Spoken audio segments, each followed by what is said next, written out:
السلام علیکم ورحمۃ اللہ وبرکاتہ۔ نحمده ونصلي ونسلم على رسوله الكريم اما بعد فاعوذ باللہ من الشیطان الرجیم بسم اللہ الرحمن الرحیم رب اشرح لي صدری ویسر لي امری واحلل عقدۃ من لسانی یفقہوا قولی۔ نماز وتر پڑھنے کا طریقہ جو احادیث کی روشنی میں بیان فرمایا گیا، اس کے مطابق بخاری میں 991 نمبر اور مسلم میں 1718 نمبر حدیث پاک کے مطابق حضرت عبداللہ بن عمر 2 رکعت پڑھنے کے بعد سلام پھیر دیتے، اور اس کے بعد آپ نے کسی غلام کو کوئی بات کہنا ہوتی تو صرف اس وجہ سے بات کرتے کہ یہ معلوم ہو جائے کہ ان 3 رکعتوں کو کہ جو وتر میں ہے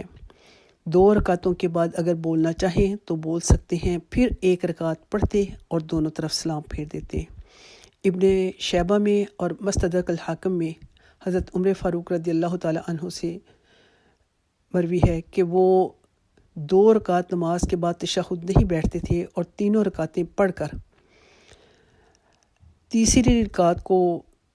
سلام پھیرے بغیر کھڑے ہوتے اور سورۃ فاتحہ کے بعد کوئی سورت ملانے کے بعد ساتھ ہی دعائے قنوت پڑھتے تھے۔ اور نبی پاک صلی اللہ علیہ وسلم کی حدیث پاک کے مطابق نماز وتر کو فرمایا گیا کہ اسے مغرب سے مختلف کرو۔ تو مغرب سے مختلف کرنے کا طریقہ جو کہ احادیث کی کتابوں میں آیا وہ یہی ہے کہ 2 رکعت نماز پڑھ کر سلام پھیر دیا جائے اور اس کے بعد تیسری ایک اکیلا وتر جو ہے وہ پڑھا جائے، اور یہ پھر مل کر تینوں وتر کہلائیں گے۔ حضرت عائشہ رضی اللہ تعالیٰ عنہ سے روایت ہے کہ رسول اللہ صلی اللہ علیہ وسلم ایک سلام سے 3 وتر پڑھتے تھے۔ پہلی رکعت میں سورہ الاعلی